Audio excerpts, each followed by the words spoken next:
Hey, what's going on, guys? Digital Leighton here, and today I wanted to do something a little different from my business content. And as I told you, I wanted to start creating some content about living in Thailand. So I'm here in my apartment, and I have a couple hours before I start working. So I just wanted to hop on really quickly and make this video. I'll admit the production quality isn't going to be very amazing. I'm just using my webcam to make this video just because it's super simple and I have this little setup here. So anyway, what I wanted to talk about in this video is what to expect when you come to Thailand, some of the mistakes I made and some of the mistakes other people I know have made, and kind of how you can, in your case, if you're coming to Thailand for the first time, avoid those mistakes, things that you should know before you come here. So I'm going to cover 8 core things, and I'm just going to kind of talk about them from a general sense, and hopefully these things are able to help you out too. Because again, like I said, these are things that I wish I knew ahead of time before coming here. And had I known a lot of this stuff, it probably would have saved me a lot of time and money trying to figure it out. And for some of my friends who have come before me, who have given me a lot of great advice, this would have saved them a ton of money and time, and of course, in some cases, heartache. So we're going to talk about 8 main topics: money, transportation, food, communication, immigration, etiquette, activities, and dating. And I'll save the best for last because that's a question I get. That's probably the thing I get asked the most about is dating. But I'll just run through each thing very quickly. And if you see me looking to the side, I do have some notes here on my computer screen, so bear with me. My memory is not that good, and I have a lot of things on my mind all the time, so I'll just jump right into it. Anyway, so that being said, uh, money. That probably is one of the most important things, not only here in Thailand, but anywhere that you are in the world. And so, you want to make sure that you have a budget for coming to Thailand. No, this thing also depends. Are you coming here for travel or are you coming here to stay? If you're coming here for travel, you probably already have a budget and itinerary plan. If you're coming here to live, things become a little bit different. Now, what I will say is there are a couple of things that you want to be very careful with. If you're coming here for the first time, maybe just to travel, and you have a foreign bank card, you have to be aware of the fact that ATMs charge a lot of money to, well, I would say it's a lot. It starts stacking up very quickly to make withdrawals. So, for example, I'm, of course, Jamaican American. So, in my case, I have an American bank at Wells Fargo. And so when I first came here, I was using the ATM and it would charge me about $7.25 each time to pull money from that, plus an additional international fee. I think that's like $5. So it was charging me over $10 each time. My first month in Thailand, I actually ended up, I'd run my numbers, and it was like 200 and something dollars in just ATM and international transaction fees. So you need to be very careful about that. If you are American, you have access to a bank called Charles Schwab. I think for Americans and Canadians, you'll have access to Charles Schwab, and you will be able to use that bank to, if you have that bank account, you actually are able to use that bank card and it doesn't charge fees. Well, I think they do charge the fees initially, but Charles Schwab reimburses you for it. So that's pretty good. That will save you on some ATM fees. My advice, though, for that situation would be to use Wise, to set up a Wise account. And that way you can kind of move money from your bank account in the US or in any other country that you're from to Wise.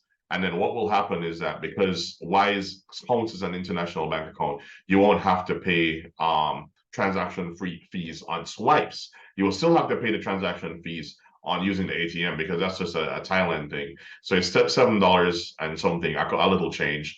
But that's basically what it looks like. So my advice is try to withdraw a lump sum of cash at one time and just be careful. Thailand is you don't have to worry about getting robbed or anything like that here. It's a very safe country, so you can draw lots of cash.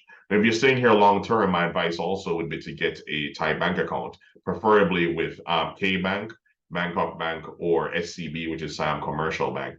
Those are probably the top three, and then you have Krung Sri as well. Krung Sri is pretty good too, but get a Thai bank account, and that will allow you to use the scan pay and prompt pay features, which are like everybody in Thailand pretty much uses it. Whether you're using a taxi or you're at a street vendor or something, you'll always be able to use scan pay. No, you'll have to go through an agency to do that if you're staying on a tourist visa or if you're not on a long-term visa. So for an agency, You'll probably have to, the agency I use, it charged me about 5K. You can just look that up. There are a ton of them. But they will help you open up a bank account. So that's pretty straightforward. No, again, as I said, if you're staying here for the first time, maybe you've not come before, but you want to come and try living here for an extended period of time, maybe 3, 4 months, and see how it is for you. Well, be very careful. I know that we all set up budgets, but the reality is a lot of times, you're probably going to go over budget the first month. I'm just telling you the truth. You're going to go over budget the first month. It's normal. Everyone does it. You're going to probably get caught up in the sauce at one of these malls, or you're going to buy a lot of food, or you're going to be on grab all the time. You're just going to spend a lot of money. So just expect that and don't freak out. Be sure that you have some kind of income source if you're going to stay here long. I would actually, if you don't have an income source, make sure that you have at least probably about 20K if you're going to stay for a long period of time. If you plan to stay for like 6 months to a year, at least have 20K saved, 10K minimum saved. And once you get to that point where you're getting below, 2, 3K, and you don't have any more money left and you don't have any way of making money, probably a good time to head out, pack it up and head back home. So, because we don't, Thailand definitely doesn't want what we call the big packers here. We have enough of those, and those are backpackers who come here and are broke and end up begging on the street. It's not a good look. So definitely, have a budget plan to stick to that budget. Of course, the first one that I said, you're probably going to go over it. Everyone does it. It's just a part of coming to Thailand for the first time. You're in an awesome, beautiful country. You get lost in the sauce a little bit. You're going to, go over budget maybe the first month. No, where I would recommend being careful as far as getting lost in the sauce is with nightlife. A lot of, especially older expats, come here, and because alcohol is so affordable, and even young people too, alcohol is very cheap here comparatively, to different countries, right? So, like for example, in America, it might cost you, let's say on a night out, it might cost you anywhere from $7 to $10 to $15 per drink. Here in Thailand, you might be able to buy a drink for $2 or $3. Especially if they have a happy hour. Sometimes you can get 2 drinks for like $4 or $5. So that being said, you have to be very careful that you do not get trapped in this cycle of going out every single night and spending money on drinks and just drinking until you get drunk. I've seen it happen to many people. I'm not a very big drinker, so fortunately, I've never had it happen to me where I've gone out and gotten blackout drunk or anything. I'm not a drinker by any means. Like I do drink, but I drink only on special occasions. Maybe, and that might be a special occasion for me is once every 2 weeks. So I really don't drink that much. But for most people who do drink often, you have to be very careful about that. You don't want to spend too much money on alcohol and get caught up in the nightlife scene. And as far as cost of living, I'll make another video about this in the future. Probably the next video will be about cost of living. But basically, cost of living here is I want to say it's very affordable compared to what my living experience was like in the US. That being said, it varies as well because it depends on what you want to do, what kind of lifestyle you want to live. For me right now, I'm sorry, I'm working as a digital nomad. I work as a consultant, and I also have my own consulting agency. And so as a result, I'm kind of really focused right now on just scaling my business. And I don't want to say bootstrapping because I'm not broke, but like putting most of my money into business scaling efforts, right? So for me, I don't really spend that much money. In fact, I'd probably say my cost of living is anywhere between 2 to 3 thousand US a month. Probably a little more some months, depending on if I travel or not, because I do travel very often as well. But that is kind of what I spend on a monthly basis here. And for that, I live an extremely good life. Now, it depends also on what like kind of accommodation you have. Like my accommodation is a little bit cheaper, but it's also very nice. I mean, you can take a look behind me and you can see how it looks. It's very nice. I've decorated it.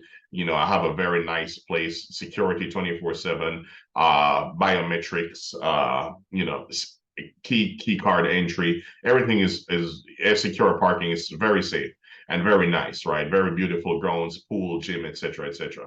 So if you want something like that, or if you want something, a little bit more luxurious than I have, maybe you want a park view, maybe you want a high-rise view, it might cost a little bit more. And if you have a place that's has more amenities, it might cost more. Bear in mind again too that it also depends on whether you're traveling or you're staying here long term. If you're traveling, you probably might need an Airbnb. Obviously, it's going to cost more. If you're renting a place long term, like I am, I have a 1 year lease here, then it's going to be a little bit cheaper. So these are some of the things to think about when it comes to cost of living. And so for everyone, cost of living will vary. Again, I will make another video on that. Um, Another thing to talk about is transportation. Now, getting around in Thailand is super, super affordable. The main app that you'll want to get is called Grab. And with Grab, you'll be able to book anywhere from like a motorbike taxi, or all pretty much from a motorbike taxi all the way up to limousine, basically. Maybe not a limousine, but a really nice car, luxury car.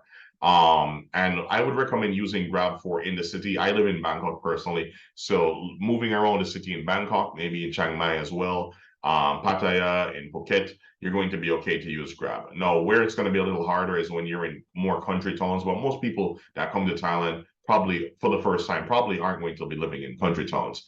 So apart from those 3 or 4 places, right? So Grab will work for you for most things. You also have the wind bikes, which those are the guys that you'll see, especially here in Bangkok. I don't really recall seeing any in Pattaya. I can't remember right now. I haven't spent much time there. But in Bangkok, you'll see these wind bike guys, and those are the guys with the orange vests, and they'll pretty much be on every corner. If you can't find a wind bike, just walk down the soy far enough, you'll find one. Someone sitting under a tree, chilling, drinking a smoothie or something. I don't know. But anyway, those bike guys will basically take you around the city. The only thing to note with the wind bike guys is you have to have some competency in Thai, or at least have some knowledge of where you're going in the city. At least know the name of the soy and how to say what's the price and how to negotiate the price, because they're always, especially if you're a Farang, you're going to get finesse. They're going to try and get a little bit more out of you because they know that you're a Farang. So that's something to be aware of. The If you're in Bangkok specifically as well, you can definitely take the train. The BTS, the MRT are both amazing systems. I will say it really surprised me how efficient the train systems in Bangkok are, because I'm from Atlanta. And if you are from Atlanta, you know that MARTA is not very efficient. If you're from New York, you probably see how crazy the New York subway is. I've been to New York a couple times. I wasn't very impressed. The train system here in Bangkok has genuinely impressed me. Although I have 2 motorbikes, I still use a train from time to time because it's just so efficient. It's so easy to use, and especially if you want to go somewhere and you don't want to have to sit in traffic, and you want to get AC. The trains all have AC, and there's some malls that are connected directly to the train system. The train is going to be a very, very good thing to use. So I would advise learning how to use a train. Maybe that's a thing I'll make in another future video as well, how to use the BTS and MRT. If you're staying long term like I am, rent a motorbike is probably going to be one of the best ways to do it. You can just shoot me a message if you want me to connect you with one of my buddies who rents motorbikes. And renting motorbikes, you can get a small scooter, which pretty much that's all you need to get around Bangkok mainly, for anywhere between 4 to 5 to 6,000 baht a month, which is about, in US dollars, that'd be like 120 up to about 180 baht. I'm sorry, $180 US. So that's going to be pretty good. In general, you want to avoid tuk-tuks as a means of transportation. If you want to get scammed, take a tuk-tuk. Tuk-tuk guys are like this. I hate to say it like this, and no one, please don't come after me, any of my Thai friends, but actually they probably will agree. Tuk-tuk guys are the scum of the tourist industry here. If you want to get scammed, start taking tuk-tuks everywhere. They're going to rip you off, even if you speak some level of Thai and they know that you've been here for a long time. I speak not fluent Thai, but I speak enough to get around and be okay, and negotiate prices, and I still get ripped off by tuk-tuks. But sometimes that's just the cost of doing business, right? And taxes are okay, but again, you're going to have some communication barriers. Maybe the ones in Sukhumvit area, which is the main area that most tourists stay in Bangkok, you'll be okay. But the taxis most of the time are kind of like the tuk-tuks. They're going to try and rip you off. My first 2 days in Thailand, I believe I took 2 taxis. And when I realized just how much more affordable Grab was, I was like, there's no reason why I spent that kind of money on taxes. I remember one taxi charged me 500 baht, which is equivalent to $15. And had I taken a Grab, it probably would have been $3 or $4. So yeah, you definitely either want to tell the taxi guys to use a meter, which they're supposed to. A lot will say no, no, never mind. So if they say no, just leave the cab and go ahead and take a Grab. As I said before, just stick to Grab and you'll be okay. Now, if you're taking a longer trip, like you're traveling from Bangkok to Pattaya or from Bangkok to Hua Hin or something like that, I would advise just using a tour company that has long distance taxis. So for me, when I'm going to Pattaya for a weekend or something, I use a company called Pattaya Express. Usually you can get a nice Camry or a nice Corolla for about 1,000 to 1,500 baht. You can get a Toyota Fortuner or another SUV type vehicle for 1,500 to about 2,000 baht, which in dollars would be about 45 to about 60, $70 max. And yeah, I would just, stick to one of those. And if you're going to Chiang Mai, the beautiful thing about transportation, once you're actually in Asia, and especially going to any of the neighboring countries and within Thailand, it's extremely cheap. You can pretty much fly from the north of Thailand to the south, or the south to the north for about 50, $60 if you plan ahead. If you're doing last minute, maybe $100. But it's still relatively affordable. Like it's not going to break the bank, and you'll get everywhere within Thailand by plane in about an hour and a half maximum. And if any of the neighboring countries, if you're going to like Malaysia, Laos, Vietnam, Cambodia, Myanmar, which you probably shouldn't go to Myanmar right now because they're having a civil war. But any of these countries, you will pretty much get there within an hour or 2 hours. So that's pretty good. And the cost of flying, I usually fly Air Asia. And even with upgraded seats, probably 70, $80. So very affordable to get around. So that's it for transportation. Food. Thai food is amazing. That's all I will say. You just have to be here. Thai food is absolutely amazing. And if you're on the street, it's very cheap. There are a couple things to know though, especially when it comes to like drinking water. You cannot drink water from the taps, so be sure to buy some bottles of water. I always have a couple bottles of water handy. You can get those at any supermarket, 7-Eleven, etc. And if you don't want to eat Thai food, that's okay. There's plenty of foreign food here. There are a ton of different restaurants. I'm Jamaican by birth, and there's even a Jamaican restaurant here, which I did not expect. So if you want food from your country, you'll probably find it somewhere here. You might have to do a little. It might require some legwork, but you will find it. So definitely try some Thai food though. You definitely need to try some Thai food. I would recommend pad Thai, of course. Pad Krapao is amazing. That's my favorite Thai dish. If you're in the north in Chiang Mai, you can try. Oh man, it just slipped my mind just now. I don't know. I'm sorry. My memory, as I told you guys, my memory is bad.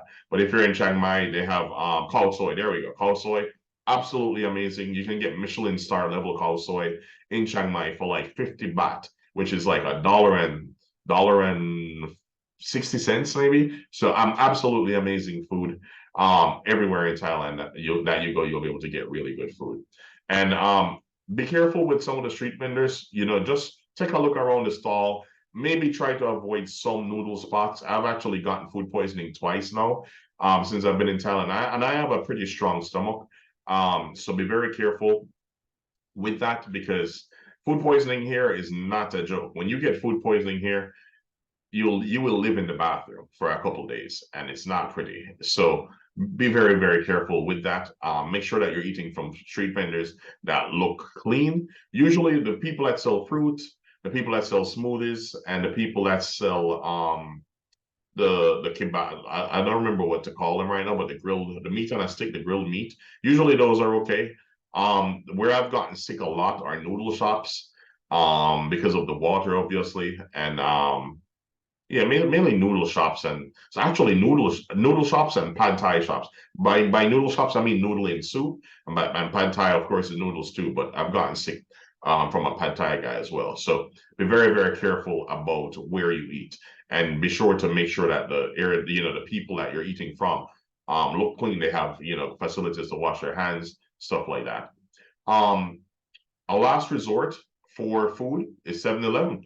I'm going to keep it real with you. 7-Eleven has saved the day more than I would like to mention. But the food at 7-Eleven is good. They have a lot of prepackaged food and they will warm it up for you. They have burgers, edamame, gyoza, sandwich. They have the toasties. The 7-Eleven toasties are God's gift to man here in Thailand. So go ahead and try one. At least try the ham and cheese toasty. I promise you won't regret it.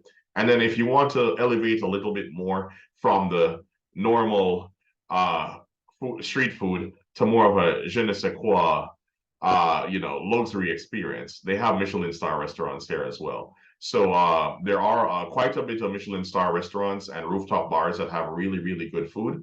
I've gone to a couple here in Bangkok myself. You can, especially around, I'm thinking maybe around like the Asok area will have a lot of luxury restaurants. You have El Gaucho Steakhouse. If you are more hip and staying outside of the Asok Pong area, Nana area, like most tourists do, I'd probably lean towards Tonglo Ekamai. They have amazing restaurants in Tonglo, amazing restaurants in Ekamai, and quite a lot of five-star restaurants, quite a lot of Michelin star, quite a lot of really good cafes and good breakfast spots. So if you want to eat looks, like there are many places here to do it, and you can definitely enjoy some really good food. Communication is definitely another core thing to be aware of. Before coming, get Google Translate. It would be advisable to learn a little Thai. Learn the basics like Sawadee Ka, which is, of course, hello. If you're a woman, you say Sawadee Ka. If you're a man, you say Kap at the end as a sign of respect to the person that you're speaking to. The Sawadee Ka is hello. And of course, learn to why. Because that's just a thing that everyone does here. I don't really know exactly what it stands for, what it signifies, but if you greet most people for the first time, if they're not a friend, most of the time you're going to bow. So just learn how to do that properly. Kop and kop goes a long way. That's thank you. And then yeah, that's pretty much it. Those are the two core phrases that you want to learn is hello and thank you. And usually you can get around in the very basics with that. And point and some pointing, respectful pointing, of course. So I would definitely learn how to do that before you come. That will make life very, very easy. And if you want to learn Thai a little bit more, there's an app called Ling on iPhone.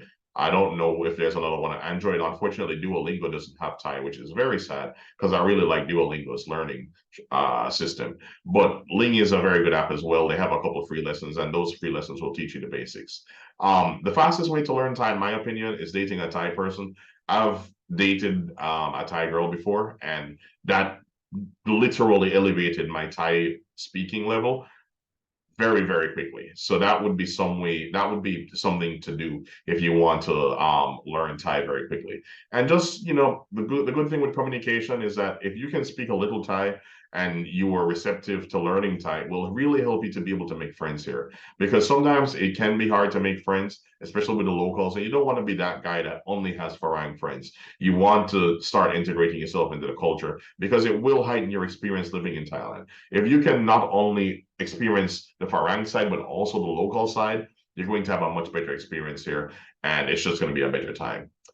Immigration, definitely something to talk about. So for most countries, if you have a stronger passport, like an American, European, Australia, New Zealand, it's one of those, stronger passports, you're going to have a very easy time with immigration. Usually it's kind of like just a 30-day stamp or 45-day stamp, depending on which country you're from. And they'll let you into the country, and then you will have the opportunity at the 30 or 45-day mark, closer to that point, to do an extension, which usually costs 1,900 baht, so just under $70.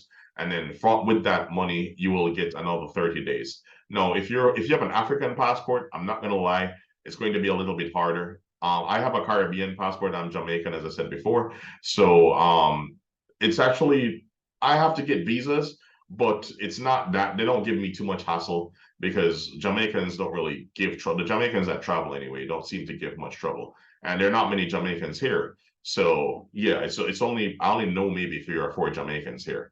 So yeah, it's pretty straightforward process. Apply for a visa before you come. You just have to look online to figure out whether or not you need a visa. If you're from a first world country, I pretty much guarantee you don't need a visa.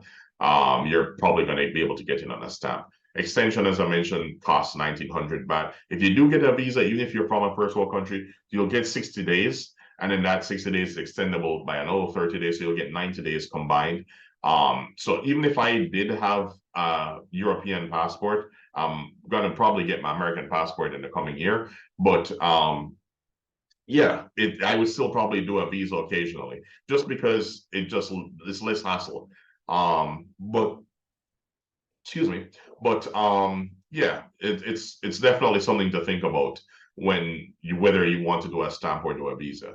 Now, if you are going to renew your visa and you want to stay in the vicinity, it's very easy to do so in other countries like Laos or Cambodia. You can go there; they'll pretty much do your visa renewal in 2 or 3 days. I know Vietnam, you can get it done in, I think it's the same day or the day after. Malaysia is you have to do an appointment usually, but you can get the visa the next day. So it just depends on which country you're going to. And usually for visa runs, you'll need to show that you have at least 20,000 baht, the equivalent in whatever currency you have. Show some bank documents, show a flight in and out of Thailand, show where you're going to be staying. Maybe you have a booking. I have a lease, so that always works for me. And then, yeah, that would be how you would do visa runs. And then if you want a long-term visa, my friend actually has a company called Expatology Thailand, and they do long-term visas like retirement visas, student visas, etc. So if you want, what I will do is I'll leave a link to their company in the description below. And if you have any questions about that, you can just message them on Facebook, and they're extremely responsive. They'll help you out. So I have a lot of friends that have done used them and have done student visas, and that's been pretty cool. Now, another thing to think about in Thailand is etiquette. And this one is something I wanted to leave for close to last because it's very important here. One, don't be rude. Like the things that you do in your country, do not do them here. This is not your country. This is not your home. Respect the people, respect the culture, and just don't be a dick. I'm just going to say it like that because there are a lot of people that treat Thailand like their playground, and you have to realize that Thai people are a very honorable and respectable people. You need to have respect when you come to their country. It's a very safe country, so if you're coming here to try and commit crime, like just leave that back home. I don't know where you're from or whoever is watching, but if you want, I'm gonna speak to my black people here, my brothers here, like just leave the BS back home. We have a very bad rap as it is in America and in the Caribbean and Africa. Leave that crap back home. Do not bring it here because when you do stuff that makes us look bad as a race, especially for black people, it affects everyone. Not just you because you might be American and have a stronger passport, or you might be from Europe or France or London and you might have a stronger passport. It affects every other black person that doesn't have a strong passport as well. So I will just say that and I'll leave that there. The Nigerian guys who are on Sukhumvit selling drugs, like you need to be dealt with. It's making life very hard because a lot of times I'll go out on dates and people will be like, "So what do you do? You sell drugs?" And I'm just like, "Really?" But that's what that's what the experience is. So just be very careful about that. You need to come here and respect the culture and just like don't do any rude things. Don't fight anybody. Do not try and embarrass anybody. Don't be loud. Don't be classless. Don't take calls on the train. Don't like bring these big ass bags and like swing and hit people on the train. People do that all the time. It pisses me off, and I'm a foreign, so I can't imagine how much it pisses Thai people off. But again, they're a very conservative and very mellow society, so that most people will not confront you about it. But just don't do classless things. Act like you have upbringing. And a very important thing, as I mentioned before, is that again, they're a very quiet and reserved society. So saving face is a very important thing here.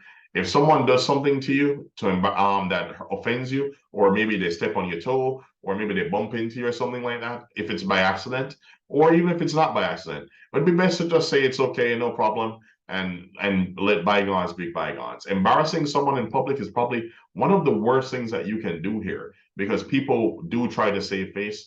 And I'm a bigger guy, but even for you guys, if you might be watching and you're a smaller person, I'll let you know, do not judge Thai people by their size. They can fight.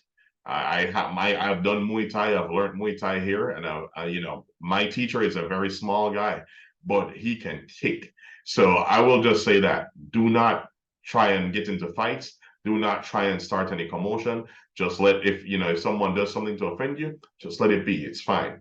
And number one rule for Thailand, avoid drugs. Marijuana somehow is legal here still, but apart from marijuana, I guess that kind of mellows everyone out. So I guess that's not that big of a deal to the Thai government. But hard drugs, cocaine, heroin, fentanyl, whatever, Molly, opiates, whatever drugs people take. I'm not into the drug scene at all, so I don't really know. But just avoid drugs. The penalty for having drugs, for selling drugs, for dealing drugs, for using drugs is extremely severe.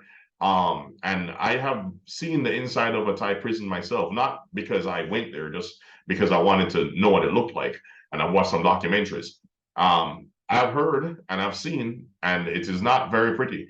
So I would advise that you just leave drugs alone. Do not bring that here. That's not something that they have here, and that's not something. I mean, they have it here, but unfortunately, we'll just leave that there. But it's not something that's smiled upon at all. It's very, very heavily frowned upon, and you will go to jail, and the jails here are not pretty. That's all I will say about that. Leave drugs alone. Activities. Now, there are lots of stuff to do. One of the things I get asked the most about is prostitution. Obviously, it exists here, but it's almost like you have to go looking for it. For me, to be honest with you, I don't live in an area where that is something I have to see all the time or worry about. I actually forgot, I almost forgot it existed here, to be honest with you. So you almost have to go looking for it. If you want it, it's there. Technically, it's illegal. So, do with that info as you wish. I don't really think it's enforced, but yeah, just be very careful. And obviously, it's not something that you have to really look for. I mean, it's not something that's very obvious. It's something you have to look for.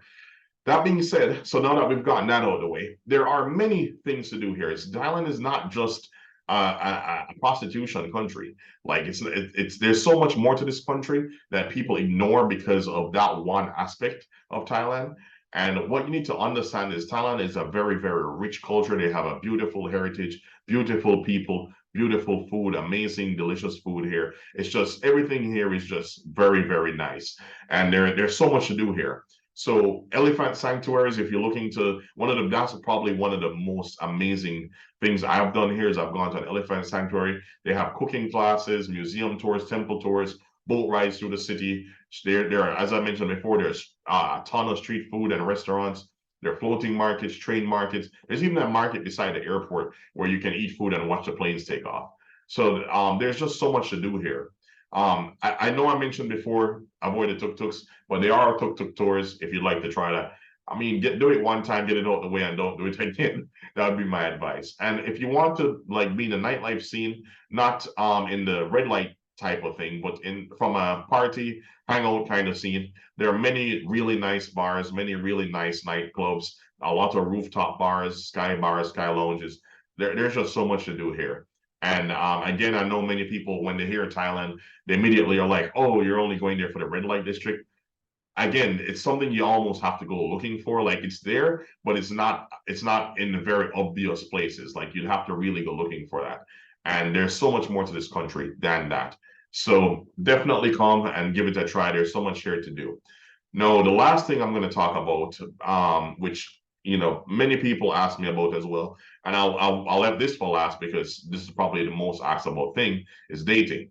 No, how is dating here? What is it like dating people from Thailand, and what is the dating culture like here? Well, I'll be honest, in Bangkok, it's almost very westernized. The dating apps, in my experience, aren't very good. Probably, I am not the beauty standard for Thailand, and this is something you have to be very transparent about too. You will be depending on where you go in the world, different. You're going to get different levels of success with dating based on the kind of desire that the people in that country have for you. In Thailand, I'm not really the beauty standard. So maybe my dating experience hasn't been that great. I have friends that are obviously from European countries and from whiter countries than mine, and they have a really good time dating.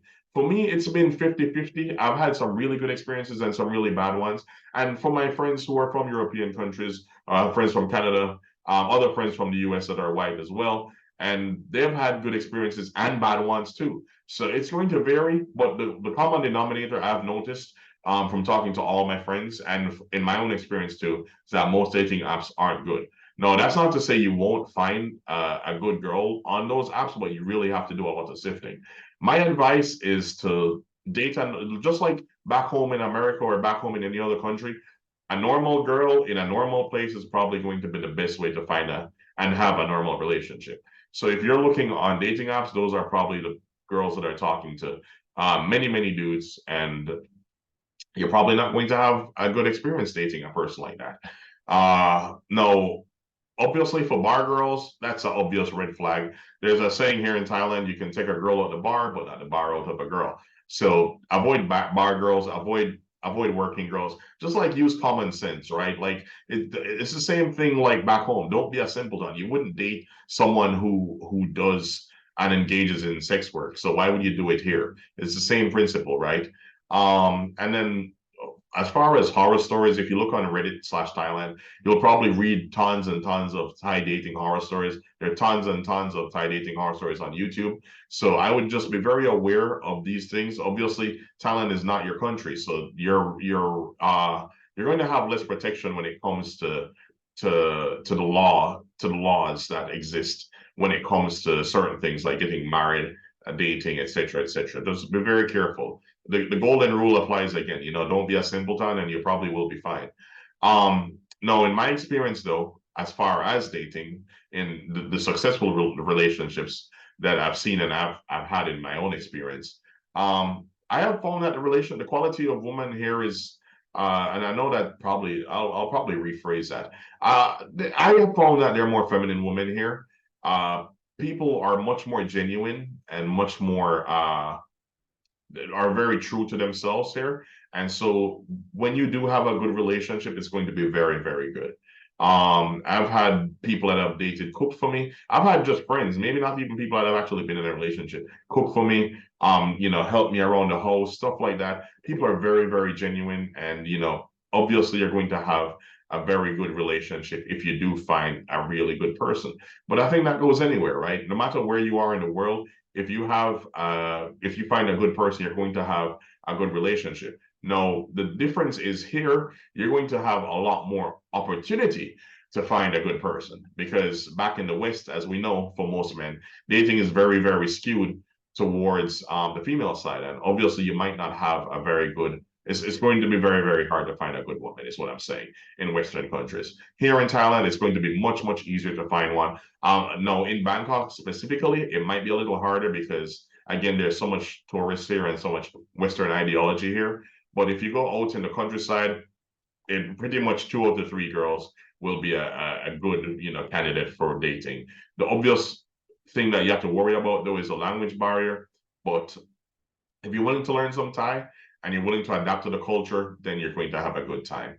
So that pretty much is it in as far as the core things that you want to know before coming here. And then if you're a Western woman, I know some Western women ask me, what is it like dating for a Western woman? I will be honest, it's going to be a little harder for you. Just because Thai guys typically, I don't really see many Thai guys dating Western women. I'm just being honest.